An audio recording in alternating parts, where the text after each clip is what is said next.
They called her invisible until she became their only currency. Wall Street destroyed Stacia Darlington, so she came to Seoul as a maid, looking for answers, scrubbing the floors of the empire that murdered her cousin. But when the Yoon family needed a disposable bride to save themselves from scandal, they forced her into a contract marriage with a ruthless CEO. They framed her, they trapped her, they thought she'd break. What they didn't know, the cruel billionaire they threw at her would be her greatest ally. And the maid they thought was nobody, she's about to become the queen who burns their world down. Would you marry your enemy to destroy the people who destroyed you? Well, before we go into the real gist, besties, tell me, where are you watching from right now? Have you ever been in a situation where people with power and control made decisions about your life like you didn't even exist? Drop a comment because what happens next is going to shock you. Smash that subscribe button and hit the notification bells because we write intriguing stories like this every day. The marble floors of Yoon Tower gleamed like polished mirrors, reflecting a version of Stacia Darlington she barely recognized anymore. On her hands and knees at 6 a.m., she scrubbed in silence, her dark curls pulled tight beneath a white cap, her narrow waist bent at an angle that made her spine ache. The penthouse suites of Seoul's Billionaire row didn't clean themselves, and for 3 months, Stacia had been invisible exactly as she'd planned. She wasn't supposed to be here.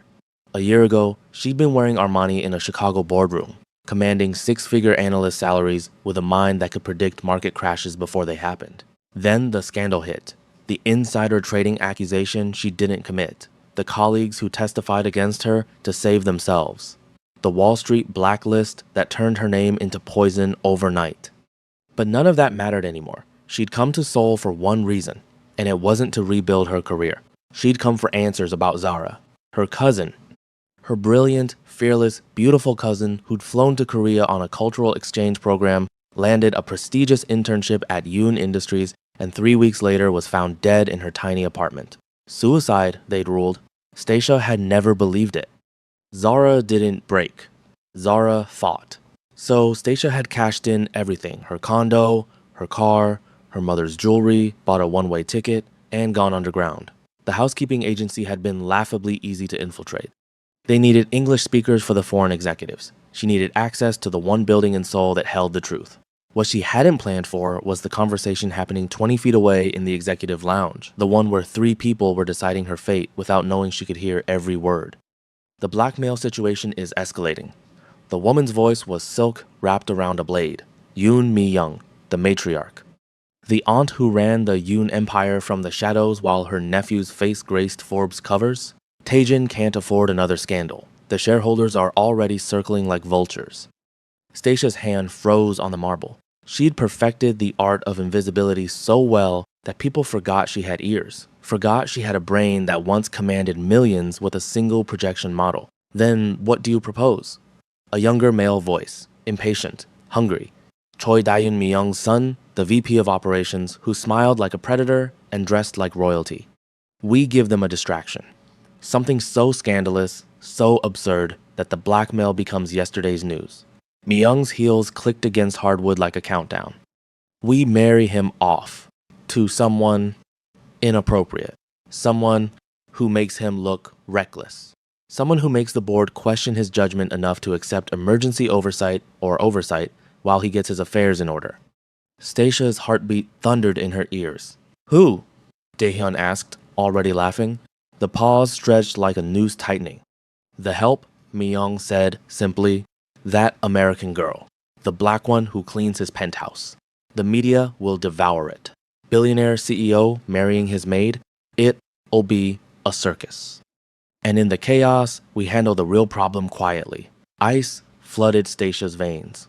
He'll never agree, Daehyun said, but his tone said he was already counting his inheritance. He won't have a choice, not after we plant the evidence. Stacia barely made it to the service elevator before her legs buckled. Her photographic memory was already cataloging exits, calculating odds, running probability models the way she used to predict hostile takeovers. Every scenario ended the same way. She was trapped. They came for her 2 days later. Stacia was alone in the penthouse laundry room, folding linens that cost more than her monthly salary when the door opened. She looked up, expecting the senior housekeeper. Instead, she found 3 men in expensive suits, and Yoon Mi-young herself draped in Chanel and cruelty. Stacia Darlington. Myung's accent was crisp, her smile sharp enough to draw blood. We need to have a conversation. The men weren't security, they were police. You're under investigation for attempted extortion and blackmail of Yoon Tae-jin, CEO of Yoon Industries. The detective's Korean was formal, damning. Evidence has been recovered from your personal computer anonymous communications, demanding 50 billion won. Stacia's world tilted violently. That's impossible. I don't even have a personal computer. Just my phone. Myung's smile never wavered. The laptop was found in your locker during a routine inspection. How unfortunate. They'd framed her. Of course they had. The officers left at Myung's subtle gesture, because in Seoul, when you had enough money, even justice followed your stage directions. You have two options, Myung said, examining her manicured nails like Stacia's future was already decided. Option 1, we press charges. You stand trial in a foreign country where you don't speak the language fluently, where you have no connections, no money for legal representation that can match ours. Korean prisons are unpleasant, especially for foreigners. Stacia's nails bit crescents into her palms. And option 2, you agree to marry Tae-jin. A contract marriage, temporary, mutually beneficial. You play the role we need for 6 months, maybe a year. Then we grant you a quiet divorce, a generous settlement, and you return to America with enough money to start over. No charges, no trial, no prison. Why would your nephew agree to this? Myung's eyes glittered with malicious intelligence. He won't. But he'll comply because the alternative is watching his empire implode while he fights a very public blackmail scandal. I'll convince him this is damage control that you caused. He'll hate every second and he'll especially hate you, but he'll sign the papers. She stepped closer, her perfume expensive and suffocating. The question is, will you?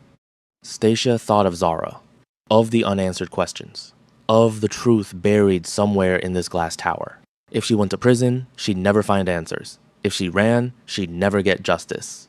But if she married into the family, I want the settlement terms in writing, Stacia heard herself say, her voice steadier than her heartbeat, and full immunity from all charges, documented and notarized.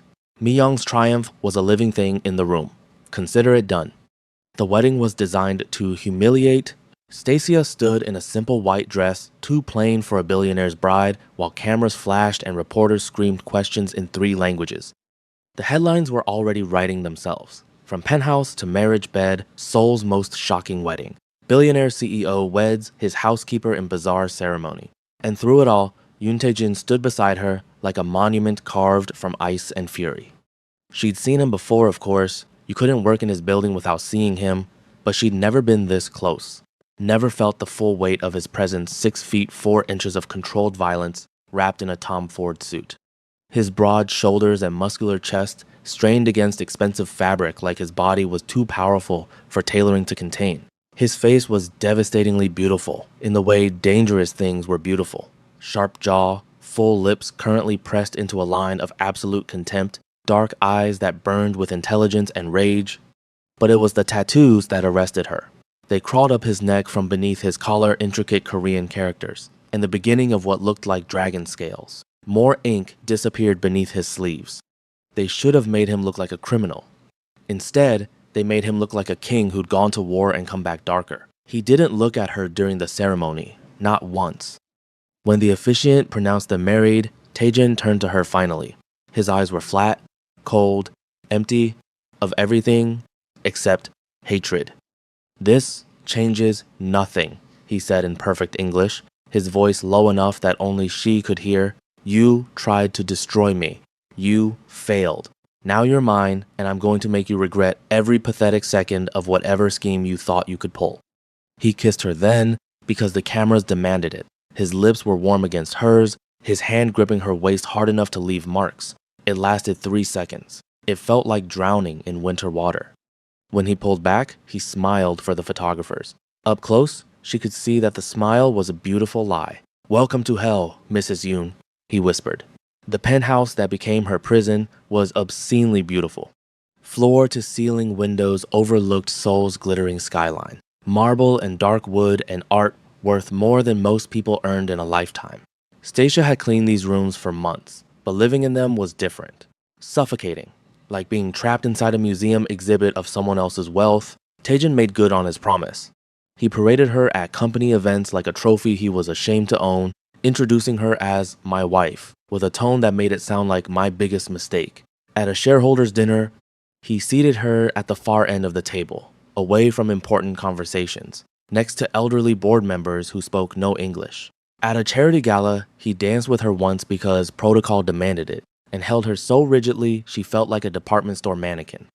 Smile, he murmured as they swayed to music she couldn't hear over the roaring in her ears. You're supposed to look grateful. A poor American maid who conned her way into billions. Isn't that the story you sold them? I didn't sell anyone anything, Stacia said through her teeth, maintaining her camera-ready smile. Her body slim, thick, with curves that her simple dress couldn't hide, felt like it was being displayed for auction. You know I was set up. His laugh was bitter, dangerous. The blackmail emails came from your laptop. The evidence is irrefutable. End quote. Evidence can be planted. And yet you agreed to marry me rather than prove your innocence in court. His dark eyes searched her face like he was trying to solve a puzzle he hated. Interesting choice for an innocent woman. She wanted to scream that she'd had no choice, that his aunt had engineered this nightmare. But what would be the point? He wouldn't believe her. Or worse, he already knew and didn't care. That night, alone in the guest bedroom she'd been assigned, because of course they didn't share a bed, Stacia allowed herself exactly 5 minutes to cry. Her mascara ran down her brown cheeks, staining the expensive pillowcase. Then she wiped her face, stood up, and got to work. If they thought marrying her into this family would keep her controlled and monitored, they'd made a fatal miscalculation. They'd given her access, given her legitimacy, given her a reason to be in every room at every event, privy to every conversation. She'd come to Seoul to find out what happened to Zara. Now she had the perfect cover to do exactly that. The first crack in Taejin's armor appeared 3 weeks into their marriage. Stacia woke at 2 a.m. to sounds from the living room. She'd learned to sleep light in this house, always on edge, always waiting for the next humiliation. Moving silently in her silk nightgown, she crept to her door and opened it just enough to see. Taejin stood at the floor-to-ceiling windows in nothing but black silk pajama bottoms, his back to her. The tattoos she'd only glimpsed before were fully visible. Now a massive phoenix spread across his shoulders, its wings extending down his sculpted arms in intricate detail. Korean characters ran down his spine. A dragon coiled around his ribs, its scales so realistic they seemed to shimmer in the city lights. His body was a work of art. Wide shoulders, narrow waist, abs that looked carved from marble, the powerful build of a man who could break bones with his bare hands.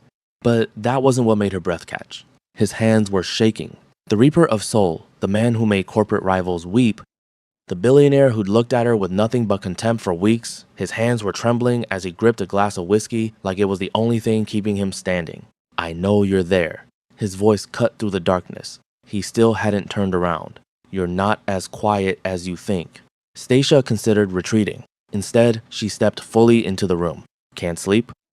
Insomnia runs in my family. He finally turned, and the look on his face stopped her heart. The contempt was gone. In its place was something raw, exhaustion, fury at himself. Fear he was trying to drown. He looked human. Why did you really do it? He asked, his voice rough like he'd been shouting. The blackmail. What did you need the money for that badly? Why? I didn't. She stopped, took a breath. What are they blackmailing you with? The real blackmailers. His eyes narrowed dangerously. Clever. Deflect by pretending there's someone else. I'm not pretending. I overheard your aunt talk about the blackmail before she framed me for it. She said you couldn't afford another scandal. Which means this one is real, and it's bad enough that she orchestrated a fake marriage to distract everyone from it. Stacia moved closer, watching his face. So, what is it? What are they holding over you? For a long moment, he just stared at her with those dark, intelligent eyes. Then, 3 years ago, an intern died. An American exchange student named Zara Mitchell. It was ruled a suicide, but the blackmailer claims to have evidence that it was murder and that I'm responsible. The world stopped spinning. Stacia's vision blurred at the edges. She gripped the back of a chair to keep from collapsing. Zara Mitchell. Her cousin had used her mother's maiden name for the exchange program. Did you? The words came out strangled, broken. Did you kill her? Something flickered across his face, surprise, then something darker. I've killed a lot of things. Careers, companies, dreams. Competitors. He set down his glass with careful, deliberate precision. But I've never murdered anyone. I didn't even know her. She worked in operations, not directly under me. The first time I heard her name was when HR informed me of her death. But someone in your company did know her. Someone who might have wanted her dead. Taejin's entire body went still. Why do you care so much about some random intern from 3 years ago? This was it. The moment where she either kept lying or bet everything on a truth that could get her killed. Because Zara Mitchell was my cousin, Stacia said quietly, meeting his eyes. And I came to Seoul to find out who murdered her. The silence that followed was deafening. Taejin moved so fast, she didn't have time to react. One moment he was across the room, the next, his hand was wrapped around her throat, not squeezing, not hurting, but holding her in place with barely restrained violence as he stared down at her. You're her cousin. It wasn't a question. His voice was lethal. You came into my home, into my company. You. His grip tightened fractionally. Who else knows? No one. I came alone. Her pulse hammered against his palm. I needed access. Needed to investigate without anyone knowing who I was. The housekeeping job was perfect. Invisible. She didn't flinch, didn't look away. Then your aunt framed me, forced this marriage, and I realized I'd stumbled into something much bigger than I'd imagined. My aunt. He released her abruptly, stepping back like she'd burned him. Mi-young forced the marriage? Yes, and she knew about Zara's death. I think she knows a lot more than that. Taejin's brilliant mind was working now. She could see it in his eyes. The pieces clicking together with the precision of a master strategist. The blackmail started 6 months ago, right when you arrived in Seoul. Not a coincidence. No. He paced, his tattooed muscles flexing with tension. The phoenix on his back seemed to move with him. If someone in my company killed your cousin and Mi-young knows about it, if she's using it to blackmail me while simultaneously framing you for the blackmail, then the killer is someone she's protecting. Stacia's photographic memory flashed through every overheard conversation, every glimpsed document. Your cousin, Choi Dae-hyun. He's her son. He was VP of operations 3 years ago. He would have had direct oversight of all interns. Dae-hyun. Taejin's voice went deadly quiet. That ambitious snake has been pushing for control of the company for years. If he killed an intern who discovered something embezzlement, fraud, something that could destroy his career, and Mi-young covered it up, then she's been holding it over you to keep you in check while positioning her son to take over your empire. Their eyes met across the darkened room, and in that moment, everything shifted. They forced us into this marriage to control us, Stacia said softly, to keep me monitored and you distracted. But they made a mistake. Taejin's smile was dangerous, beautiful, terrifying. They put us on the same side. Okay, besties, real talk. Do you want more steamy details about the relationship between Stacia and Taejin? Have you ever wondered if there are more information that we do not share because we are being careful? Well, you're not wrong, and we are working on giving you the full details, which you can get when you join the waitlist. Click the link in the description for our free ebook. The alliance was uneasy at first. Taejin still didn't fully trust her. How could he? But necessity made unlikely partners. They began working together in secret, late nights in his private study after the staff had left. Stacia had her investigative skills and months of observations as invisible help. Taejin had access to company records and the authority to demand answers. What they found made her physically sick. Zara hadn't just discovered embezzlement. She'd uncovered something far worse. Choi Dae-hyun had been running a human trafficking operation through Yoon Industries' cultural exchange program. Young women brought to Korea under the promise of prestigious internships, only to have their passports stolen, their visas manipulated, their debt inflated until they were trapped, sold to wealthy clients as companions, forced into situations that made Stacia's stomach turn. Zara had compiled evidence, bank transfers, client lists, photographs. She'd been about to go to the police, so Dae-hyun had killed her and staged it as a suicide. There are others, Stacia whispered, staring at files spread across Taejin's massive desk. They were alone in his office, the Seoul skyline glittering beyond the windows like a city of lies. At least 15 women over the past 5 years. Some of them just disappeared. Taejin's jaw was so tight she could see the muscle jumping. This happened in my company, under my name, and I never knew. Your aunt made sure you didn't. She compartmentalized. Used shell companies. Routed everything through divisions you never touched. Stacia looked at him, saw the rage and guilt warring in his expression. She's been protecting her son and using his crimes to control you. Perfect leverage. Not anymore, he stood, his tall frame radiating lethal intent. We're going to destroy them both. The plan was simple. Gather irrefutable evidence, present it to the board and authorities simultaneously, and watch Myung and Daehyun burn. But Stacia had forgotten one crucial detail. Monsters don't go quietly. The phone call came at 1:01 p.m. on a Tuesday. Unknown number. Chicago area code. Stacia's blood turned to ice as she answered, her hand shaking. Stacia? The voice was young, terrified, beloved. Stacia, it's me. It's Kyra. Her little sister. Her baby sister who was supposed to be safely in college in Illinois. Kyra? What's wrong? Why are you... I'm in Seoul. Kyra's voice cracked. I came to see you. I was worried because you stopped posting on social media and mom said you'd gotten married but it didn't make sense. And I needed to see that you were okay. But Stacia, something's wrong. There were men at my hotel. They knew my name. They said, the phone was ripped away. A new voice came on the line. Hello, cousin. Choi Dae-hyun. Smooth, smiling. She could hear it in his tone. Your sister is quite beautiful. Shame if something happened to her. Stacia couldn't breathe. Her heart stopped beating. If you touch her, then you'll what? He laughed, a sound like breaking glass. We know what you've been doing. You and my dear cousin Taejin, playing detective. Very noble. Very stupid. A pause that felt like a knife. Here's what's going to happen. You're going to destroy whatever evidence you've gathered. You're going to confess to the media that you fabricated everything out of spite, a scorned wife trying to destroy her husband's family. Then you're going to disappear back to America. Divorce pending. And if I don't? Then Kyra becomes one more tragic suicide. One more American girl who couldn't handle Seoul. One more name on a list no one will ever see. His voice dropped, turned vicious. But that won't be the worst part. The worst part is that before she dies, she'll experience everything your cousin Zara experienced. Everything we offer our special clients. Do you understand what I'm telling you? She understood. She understood perfectly. You have 24 hours, Daehyun said. Tick-tock. The line went dead. Stacia stood frozen in the middle of the living room, her phone still pressed to her ear, her entire world collapsing into a single point of terror. The door to Taejin's office opened. He took one look at her face and was across the room in 3 strides. What happened? She told him.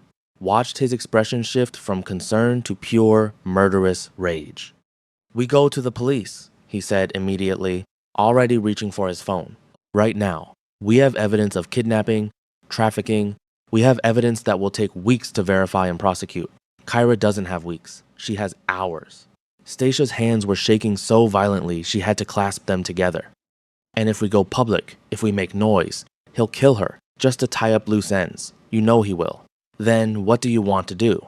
Stacia closed her eyes, saw Zara's face, saw Kyra's, saw 15 other women who'd been used, discarded, erased like they'd never mattered. When she opened her eyes, Taejin actually took a step back. Whatever he saw in her expression made even the Reaper of Soul pause. I want to stop playing by their rules, she said quietly, her voice carrying a note of steel he'd never heard before. The board meeting was scheduled for 10 a.m. the next morning. Stacia and Taejin arrived separately, maintaining appearances. She wore a black dress Myung had sent over, elegant and demure and exactly what a billionaire's trophy wife should wear. Her long, wavy hair was pulled back. Her makeup was flawless. She looked like a woman who knew her place. She'd never been more dangerous. The boardroom was dark wood and leather, floor-to-ceiling windows overlooking a city that had no idea what was about to happen. 12 board members sat around the table. Myung at one end, regal in Chanel. Daehyun beside her, his smile sharp and confident. Taejin entered last. The room fell silent. He commanded attention without saying a word, his tall frame in a perfectly tailored suit, the hint of his neck tattoo visible, his dark eyes scanning the room like a predator counting prey. Gentlemen, Aunt Myung. His voice carried that particular tone of controlled authority that made powerful men nervous. Thank you for gathering on short notice. I have information that requires immediate board attention. This is highly irregular, one of the older board members protested. We have a scheduled agenda, which just changed. Taejin connected a tablet to the room's display screen. 3 years ago, an intern named Zara Mitchell died under suspicious circumstances. The official ruling was suicide. I've recently discovered evidence that suggests otherwise. The screen lit up with documents, bank records, email threads, photographs that made several board members flinch. Mi-young's expression never changed, but Stacia saw the moment her fingers tightened around her Montblanc pen. What is the meaning of this? Mi-young asked, her voice cool as winter, dredging up a tragic death from years ago. Is necessary? Taejin interrupted. Because Zara Mitchell was murdered after discovering evidence of a human trafficking operation within Yoon Industries' Cultural Exchange Program, a program overseen by VP Choi Dae-hyun. All eyes turned to Dae-hyun. His confident smile froze. That's absurd, he said smoothly, but his voice had lost its edge. I have no idea. What? You're lying. Stacia stood up. Every eye in the room swiveled to her. The invisible maid, the embarrassing wife, the woman who wasn't supposed to speak. Zara Mitchell was my cousin. I came to Seoul to investigate her death. What I found was a systematic operation to exploit vulnerable women. Women who trusted your company. Women who disappeared. Women who were trafficked to clients under the cover of legitimate business. This is slander, Mi-young snapped, her composure finally cracking. Taejin, control your wife. My wife? Taejin said coldly, is the reason we're not all complicit in covering up multiple murders and human trafficking charges. She's also the reason I know that you, Aunt Mi-young, have been aware of your son's activities for years. That you've been using evidence of his crimes to blackmail me, to manipulate company decisions, to position yourself for a hostile takeover. The room erupted. Board members shouting, Mi-young on her feet, Dae-hyun reaching for something in his jacket. I wouldn't. Taejin's voice cut through the chaos like a blade. 2 armed security guards appeared at the doors. Those men don't work for you anymore, Dae-hyun. They work for me. Stand down.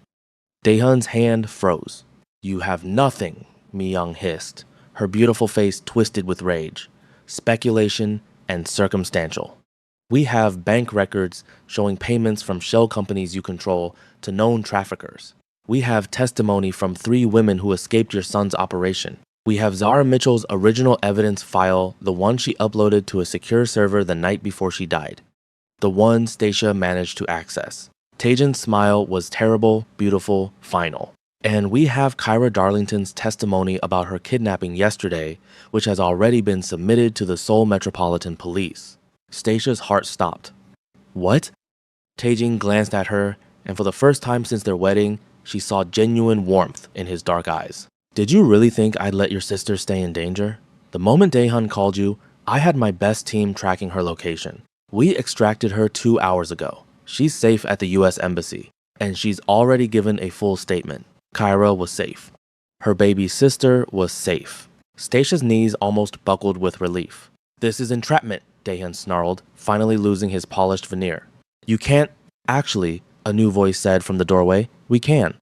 3 detectives entered, badges displayed. Choi Dae-hyun, Yoon Mi-young, you're under arrest for conspiracy to commit murder, human trafficking, kidnapping, fraud, and racketeering. You have the right to remain silent. Stacia watched as handcuffs clicked around their wrists, watched Mi-young's perfect composure shatter, watched Dae-hyun struggle and curse and threaten. She felt nothing. No triumph, no satisfaction. Just exhaustion and grief for Zara, for the 15 other women, for the girl she'd been 3 months ago who thought she'd come to Seoul alone. The aftermath was brutal. Media frenzy worse than the wedding. Investigations that stretched for weeks. Stacia gave testimony after testimony, reliving Zara's death until the words felt like scars on her tongue. Kyra flew back to Chicago, traumatized but alive, held together by twice-weekly therapy and their mother's fierce love. The company's stock plummeted. Shareholders demanded answers. The board was restructured. And through it all, Taejin remained beside her. Not as her jailer, not as her enemy. As her partner. You saved Kyra, Stacia said one night, weeks later. They were in the penthouse, but it felt different now. Less like a prison, more like home.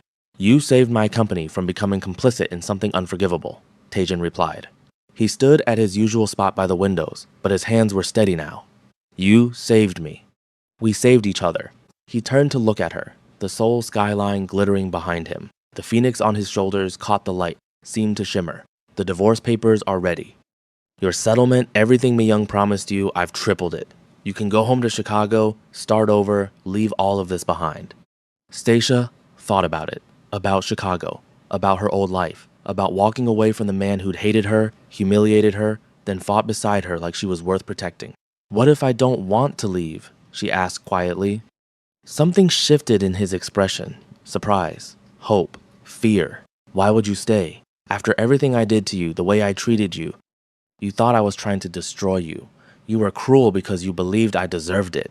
She moved closer, close enough to see the flecks of gold in his dark eyes. But when you learned the truth, you changed. You chose to see me, to trust me, to fight with me instead of against me. Stacia, I came to Seoul for answers about Zara. I found them. She was close enough now to feel his body heat, to smell his expensive cologne mixed with something uniquely him. But I also found something I wasn't looking for. I found you. We barely know each other. This marriage was built on lies and manipulation. So let's rebuild it on truth. She placed her hand on his chest, felt his heart hammering beneath her palm.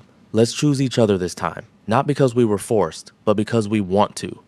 Taejin's hand covered hers, his thumb tracing circles on her wrist. Once we do this, once we make this real, I'm not letting you go. I don't do anything halfway. Good, Stacia said, looking up at the man the world called a monster. Neither do I. When he kissed her, it was nothing like the wedding. No cameras, no performance, no ice. Just heat and hunger and something that felt terrifyingly like hope. His other hand slid around her waist, pulling her flush against his powerful body. She could feel every hard muscle, every line of his tattoos beneath his shirt, the barely restrained strength in the way he held her, like she was precious, like she was his. When they finally pulled apart, both breathing hard, he rested his forehead against hers. My newfound obsession, he murmured. My queen. Your partner, she corrected, smiling. That too. 3 months later, Stacia stood in the Yoon Industries boardroom, but this time, she sat at the table. The emergency shareholders meeting had voted unanimously, with Mi-young and Dae-hyun in prison, with half the executive team implicated in the trafficking scandal. The company needed new leadership. Taejin remained CEO. And Stacia, with her Wall Street background, her investigative brilliance, her intimate knowledge of how corruption had rotted the company from within, was named Chief Compliance Officer and Vice Chair of the board. First order of business, she announced, looking at the assembled members with the confidence of a woman who'd earned her seat through fire. We're completely restructuring the cultural exchange program. Independent oversight, rigorous background checks, regular audits by outside firms. And we're establishing a victims fund for the women who were harmed, full compensation, medical care, legal support, and relocation assistance if they want it. Agreed, Taejin said from the head of the table. Their eyes met. His smile was real now, warm, proud. Second order of business. We've received requests from the Seoul Metropolitan Police and 3 international agencies. They want our cooperation investigating similar trafficking operations at other major corporations. Which means more investigations, one nervous board member said. More media attention, more risk to the company's reputation. More justice, Stacia interrupted, her voice carrying the steel that had been forged in the worst weeks of her life. More women saved. More criminals held accountable. She leaned forward. Yoon Industries will either be part of the solution or it doesn't deserve to exist. Those are the only options. The vote was unanimous. After the meeting, Taejin caught her hand as they walked to the private elevator. You're terrifying when you're righteous. You know that? Good. You should be scared. He laughed, a sound she'd grown to love, and pulled her close as the elevator doors closed, giving them privacy. Dinner tonight? That new place in Gangnam you wanted to try? Can't. Meeting with the victim advocacy group. They're introducing me to 2 more women who want to give testimony against other companies. Tomorrow then. Tomorrow I'm flying to Chicago, Kyra's college graduation, but I'll be back Sunday night. Taejin's expression softened in that way that still made her heart skip. How is she? Stronger than I expected. Therapy's helping. She actually wants to be a prosecutor now. Says she wants to put men like Dae-hyun away. She'll be brilliant at it. She has your fire. The elevator reached the executive floor. The doors opened. Stacia started to step out, but Taejin didn't release her hand. What? She asked, smiling. He pulled her back, kissed her temple with a tenderness that still surprised her every time. I'm glad they forced us to get married. Stacia laughed despite herself. That's the worst romantic sentiment I've ever heard. I'm working on it. Give me time. You have time. She squeezed his hand. We both do. But time, as it turned out, was about to become complicated. The envelope arrived at the penthouse on a Wednesday evening. No return address, no stamp, hand-delivered, which meant someone had gotten past building security that Taejin had personally overhauled 3 months ago. That alone made her skin crawl. It was plain, white, the kind you bought in bulk from any convenience store. Stacia's name was typed on the front in a standard font. Nothing dramatic, nothing ornate, which somehow made it worse. Inside was a single photograph. Her mother's kitchen in Chicago, morning light coming through the yellow curtains. Her mother at the stove in her old housecoat, the one with the frayed collar she refused to throw away. Kyra at the table, laptop open, cereal bowl half-eaten beside her. The neighbor's cat on the windowsill. Everything ordinary. Everything small and beloved and safe. A date stamp burned into the bottom right corner, 3 days ago. Stacia's legs stopped working. She sat down on the floor of the entryway, right there on the marble, the photograph in both hands. Beneath the photo was a single slip of paper, typed 8 words. You disrupted a very profitable business. Don't celebrate yet. That was all. No signature. No demands. No dramatic monologue. Just the quiet, absolute certainty of people who didn't need to explain themselves. People who had done this before and would do it again without losing a night's sleep. Stacia? Taejin's voice came from the hallway. He must have seen her through the open door. She heard his footsteps quicken, then stop as he reached her. What happened? She held up the photograph without speaking. He took it from her hands. She watched his face as he looked at it, watched the controlled stillness he wore like armor crack, just slightly, around the eyes. When was this taken? 3 days ago. Chicago. He was already reaching for his phone. I'm calling my security director, right now. Tonight, we get your mother. And Kyra moved too. Call Kyra first. Stacia's voice came out steadier than she felt. She needs to hear my voice before she hears anything else. She needs to hear my voice. He looked at her for a fraction of a second, then handed her his phone. She dialed. It rang twice. Hello? Kyra, groggy, slightly irritated, alive. Hey. Stacia closed her eyes. Hey, it's me. Don't panic. I just need you to listen. While she talked, she watched Taejin move to the window, his back to her, his own phone at his ear. Low, fast, precise. She could hear the shift in him, the CEO who had built and dismantled empires, now deploying that same machinery in the direction of her family's safety. No hesitation. No negotiation. When she hung up, he was still on his call. She stood, crossed to where he stood at the glass, and looked out at Seoul below. All those lights. All those lives. All that ordinary, oblivious safety that she'd stopped taking for granted the moment she'd gone to her knees on someone else's marble floor. He ended his call. Didn't speak right away. My team will be at your mother's house within the hour, he finally said. Kyra and your mother will be on a private flight to a secure location by morning. They'll think it's a last-minute vacation I arranged. Your mother will complain about the short notice. Despite everything, a sound escaped her that was almost a laugh. Who could they be? She asked. Not Myung, not Dae-hun. They're in custody. This is the investors. His voice was flat, hard. The men who paid for the operation. Businessmen, politicians. People with enough wealth and enough connections to have watched Dae-hun and Myung go down and quietly start calculating their own exposure. He turned from the window. They're not grieving the operation. They're managing risk. And right now, we're the risk. Stacia stared at the city. How many? Enough that this won't be simple. He paused. The evidence we submitted to the authorities, names, transactions, bank transfers, but the end clients were insulated. Shell accounts, intermediaries. The prosecutors are working through it, but it could take months, years. And in the meantime, these men are free and angry and capable. He moved to stand beside her, close enough that she could feel the warmth radiating off him. This photograph isn't a coincidence. Someone is testing us. Seeing if we'll go quiet now that we've gotten what we came for. Waiting to see if having something to lose makes us easier to control. Stacia thought about Zara. About the women in those files. About 15 lives unraveled for the comfort and appetite of men who'd never once considered that those women were someone's cousin. Someone's sister. Someone's daughter who knew all the words to every song their mother sang in the kitchen. They miscalculated, she said quietly. Did they? She turned to look at him. They think that threatening my family will make me want to protect what I have and stay quiet. But threatening my family is the thing most guaranteed to make me want to burn everything to the ground. She held his gaze. I didn't come to Seoul to get a settlement and go home, Taejin. I came here for Zara. And the only way to make sure no one else becomes Zara is to make sure the men who paid for it face the same consequences as the men who ran it.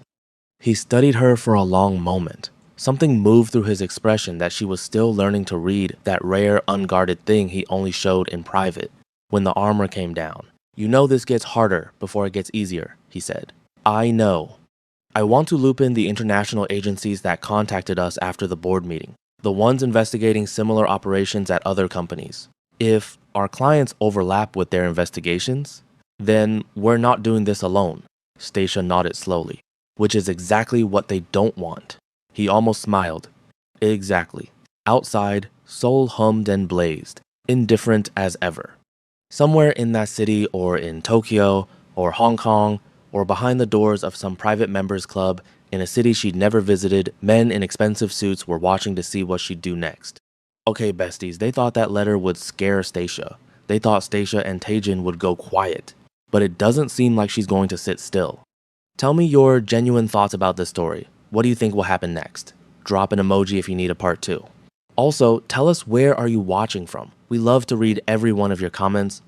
Don't forget to smash that subscribe button and hit the notification bell because we write original, intriguing stories like this on this channel.